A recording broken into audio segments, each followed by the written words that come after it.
afford another. And Dixon now in. Vince? Scott Dixon has said it's not always that the fastest team on pit lane gets it done, but just be consistent. They've had their one bobble. It's not likely that they'll have another. Firestones and ethanol for Scott Dixon. 60 laps remaining. He obviously will have at least one more pit stop. You see several other cars that have taken advantage of this now and come in to pit lane for service. I have a feeling that Chip Ganassi's Flying Scotsman Franchitti is just playing with the field right now. He still has a lot of push to go left in him. He's walking away from Kanaan. It's his race right now. He's very much in control, Scott. Justin Wilson on the lead lap. He is now in to get his service.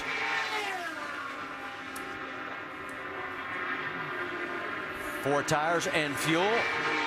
Everything so far so good, and he is back underway. The lead by Franchitti is now 9.7 seconds over second place. Rick? Thomas Schechter's brought the car in. Once again, Larry Curry says he's been happy with the car most of the way. Just a few minor adjustments. They've made no adjustments to the car on this stop, and he's away. Now remember, he pitted a little bit earlier because he was able to get in before that last yellow, which is why he's had to come in earlier. All right, thanks for that update. And Dario Franchitti, you're right. He had 4 laps fewer because of that earlier pit stop. So now he makes his stop. And Dario Franchitti, meanwhile, just continues to motor around with Tony Kanaan in second. Tony Kanaan just doesn't have the pace that Franchitti has. Rick, he's coming your way. Yeah, and he was just saying that the car was loose on entry. So they're going to try and work on that. Overall, they've been very happy. It's just a situation of getting it tuned. Also keeping him calm so he doesn't run away too much. Very smooth pit stop. He gets out. Once again, the secret here is to try to keep him under control so he doesn't try to drive too hard and do too much. Anna Beatrice, she comes in. She is 1 lap down, came in 19th position. And Anna has done very well. The goal was just complete every lap possible. And here comes our race leader right by her, Dario Franchitti, as he comes in now after completing. Oversteer in center of 1, but then exit understeer everywhere else. You heard him talk about oversteer as he makes it down. Vince? Exactly for Dario Franchitti. Understeer in turn 1, oversteer everywhere else. So that's a push going into turn 1 and loose everywhere else. They're going to make a slight air pressure adjustment for Dario. It's been a dominating performance. Jamie Little? Mario Andretti watching his grandson pull his car down pit road. Marco Andretti says the car is good. No changes expected here on the 4. The 26 car right there, you see him on there. His teammate Ryan Hunter-Reay on pit lane. Everybody's set up now. The strategy is trying to be different, obviously, than those leaders. Remember, Marco, not good with patience today on that push to pass. They told him to pit as they count him down. Kyle Moyer on the radio. 4 tires, ethanol fuel is the call. See how fast they can get it done here, guys. They've been clean all day long for Marco Andretti, and the clock is on him. The 26 car continues to fuel. Fueling takes longer than tires here. He's down and away. Vince? Elio Castroneves, their car has been getting better and better as the race progresses. That's always what they want to do. They're going to make a front wing adjustment. They've adjusted that front wing 3 times. Fuel is out. Oh, Elio stalls it. Elio stalled it in pit lane. These are the kind of mistakes that you just can't afford, and we've seen it from the big teams today. They'll restart it for Elio Castroneves, and away he goes, but a costly mistake for Roger Penske's team. So 2 out of his 3 teams have now had pit lane errors. The captain is not going to be happy with that. So uncharacteristic. And chances for Elio may have just been diminished greatly for his 4th win. Here comes Will Power, Vince. Power comes in second place because of the shuffling on these pit stops. They had the problem earlier with the fuel hose. They've corrected that. The car has been running very well. They put on a set of tires a couple of stints ago that didn't work for him, but all is well since then for Will Power. Clean stop for the 12, and he's out. And because they had to push him back, guys, 4 seconds more. You have to hit your marks when you come into the pits, and he actually lost his placing when he came in. Overshot the pits a little bit, guys. They had to push him back, and as you say, a delay. You cannot get the fuel probe in there, Vince, when that situation happens.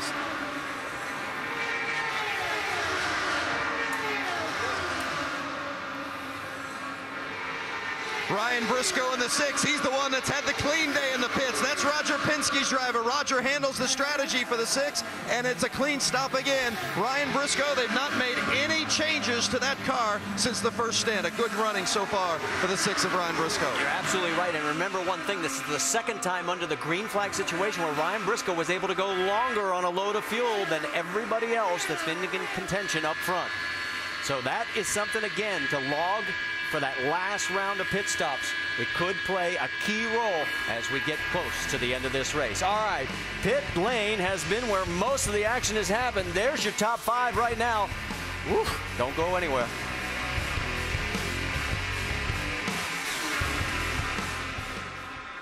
Only GMC Sierra offers you the right truck with 417 foot-pounds of torque, more than 10,000 pounds of towing capacity, and a fully automatic locking rear differential that takes on jobs the competition can't. GMC Sierra is the right truck. Plus, right now, get $8,000 in cash credits and up to $1,500 in accessories on us. The GMC Right Truck event. Act now before they're gone. Last summer, Kraft and TSN took SportsCenter on the road. Hundreds of communities responded with over 1 million votes. This summer, we're doing it again. Nominate your community at tsn.ca/Kraft Celebration Tour. If chosen, your town will receive a $25,000 community refresh from Kraft. And SportsCenter will broadcast live from your town. Celebrate this summer with the Kraft Celebration Tour. 10 great towns in 10 summer days.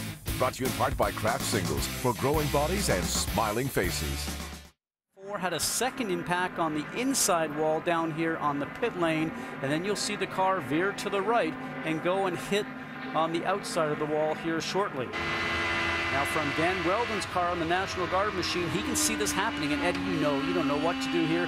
You just go for a clear spot and hope that none of the debris that's coming off lands inside your cockpit, or the car doesn't come back out in front of you and take you out. That's when instinct just takes over. You have to do everything you can to make sure you don't hit anything. But looking at Briscoe's accident, he was up way too high, so it looks like he just had cold tires and it just didn't turn when he expected it to. All right, we're going to go back to the commercial break. Best news is Ryan is okay, and we'll be back here to Indianapolis. We are almost 3/4 of the way through this year's 500.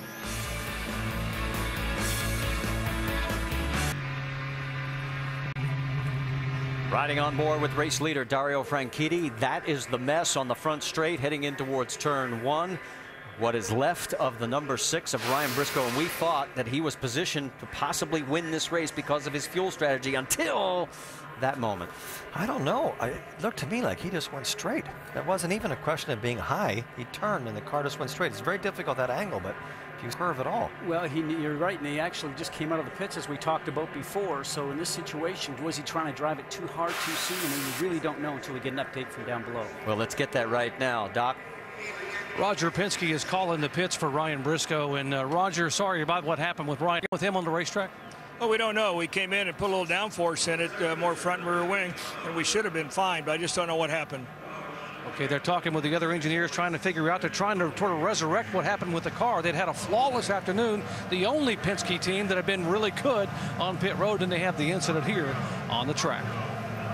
All right, thank you very much, Doc, as we are under our 7th caution. And notice the flashing warning light, the caution light. Well, let's go to our Craftsman Tech Garage and explain why we have it and involved.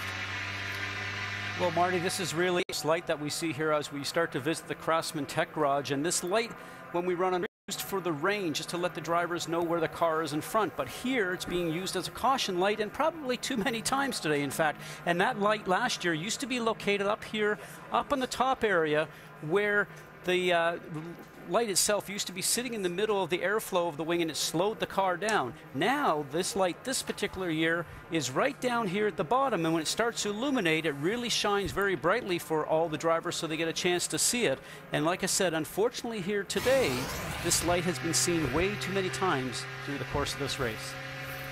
You're on board right now with Elio Castroneves as he is shown in 15th position as boy, we've had all kinds of issues on pit road.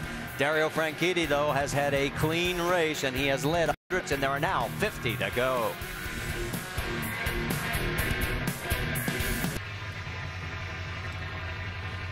Back here, let's take a look as they run right now in the IZOD IndyCar Series point standings, and you would see that Will Power would still be on top.